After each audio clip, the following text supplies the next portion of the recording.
Assalamualaikum warahmatullahi wabarakatuh. Perkenalkan, nama saya Silpa Ija Putri Mahendriana dengan NIM 2008901.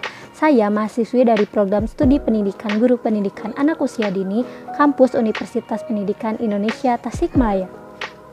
Ini saya akan memaparkan artikel yang telah saya buat dengan judul Perkembangan Kecakapan Berbahasa pada Anak Usia Dini dengan Keterlambatan Bicara atau bisa disebut dengan speech delay.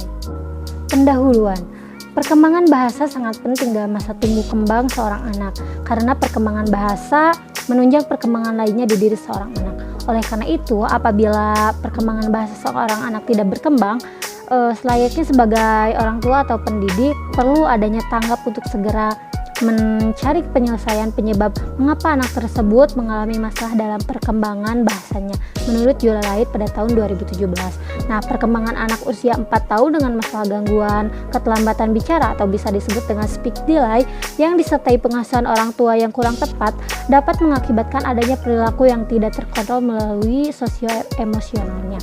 Nah, untuk membantu anak dalam memperbaiki kondisi berbicara dan berbahasa diperlukan sebuah program khusus yang berupa program interferensi, yaitu sebuah program yang dirancang untuk memberikan stimulasi pada anak berdasarkan kondisi anak dengan dibantu oleh seperti ahli seperti dokter, terapis, dan interferensi yang diberikan oleh orang tua.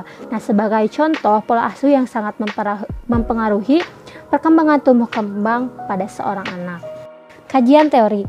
Yang pertama ada perkembangan bahasa. Menurut penelitian yang dilakukan oleh Ruther, Trop, dan Golding pada tahun 2000 dan dalam Machado dan Meyer pada tahun 2005 menemukan bahwa anak-anak mengalami bahasa ayah dan ibu melalui pertanyaan-pertanyaan yang sering diajukan.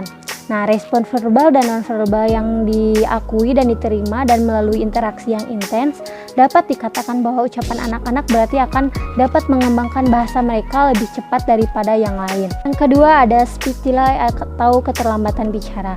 Nah, merupakan istilah umum yang merujuk pada proses keterlambatan bicara dan berbahasa yang tidak sesuai dengan usia perkembangan anak. Dalam beberapa orang tua menganggap speech delay sebagai kondisi normal atau hal yang biasa dialami dalam proses tumbuh kembang seorang anak.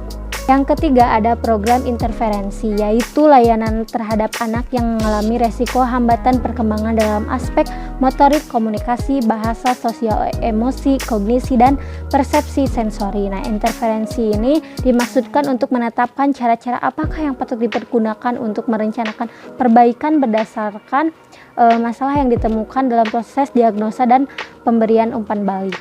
Yang keempat ada faktor penyebab keterlambatan bicara.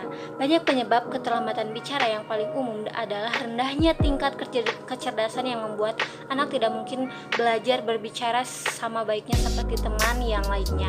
Mereka yang kecerdasannya normal atau tinggi kurang motivasi karena anak mengetahui bahwa mereka itu dapat berkomunikasi secara memadai dengan bentuk prabicara dorongan orang tua untuk menggunakan bicara bayi. Karena mereka mengira demikian manis, tetapi terbatasnya kesempatan praktek berbicara karena ketatnya batasan tentang seberapa banyak mereka diperkenankan bicara di rumah. Terus-menerus bergaul dengan saudara juga dapat memahami ucapan khusus mereka dan penggunaan bahasa asing di rumah yang memperlambat mempelajari bahasa ibunya. Nah, salah satu penyebab yang tidak dilakukan lagi dan paling umum adalah ketidakmampuan mendorong anak berbicara bahkan pada saat anak mulai berceloteh. Nah, apabila anak tersebut tidak didorong berceloteh, hal itu akan membuat penghambatan penggunaan kosakata dan mereka akan terus tertinggal di belakang teman seusia mereka yang mendapat dorongan lebih banyak oleh orang tuanya. Nah, kekurangan dorongan tersebut merupakan penyebab yang sangat serius. Adapun metode yang dilakukan, di sini saya menggunakan penulisan metode kualitatif dengan menggunakan metode kajian literatur. Nah, sumber artikel yang telah saya buat juga dari berbagai artikel seperti Google Scholar dan yang lainnya. Hasil dan pembahasan. Yang pertama ada perkembangan bahasa dan perkembangan bicara pada anak. Nah, teori perkembangan anak terdapat 3 pandangan. Yang pertama ada nativisme yang berpendapat bahwa bahasa itu kompleks dan rumit, sehingga tidak bisa dipelajari dengan waktu yang singkat melalui metode peniruan.